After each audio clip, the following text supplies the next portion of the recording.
Hi friends, welcome to my channel. ఇవాళ చూడండి తోటకూర పండుగ అనమాట.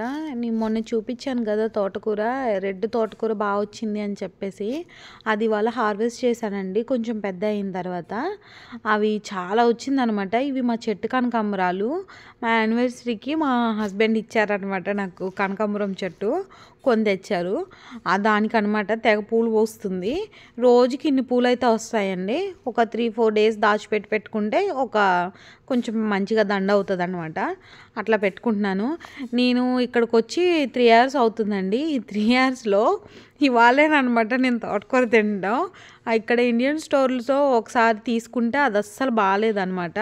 అంటే కొంచెం చాలా హోల్స్గా ఉన్నాయి మొత్తం ఆకుల నిండా. నచ్చలేదు. అండ్ $5కి చాలా కొంచెం వచ్చింది. ఈ రెడ్ తోటకూర అసలు చాలా బాగా వచ్చింది. కానీ ఎందుకో ఈ రెడ్ తోటకూర పెరిగినంత ఇదిగా గ్రీన్ తోటకూర పెరగలేదండి. అంటే చిన్న చిన్న మొక్కలకే ఏదో పువ్వులాగా విత్తనాలకు వస్తుంది చూడండి, అలా వచ్చేసింది.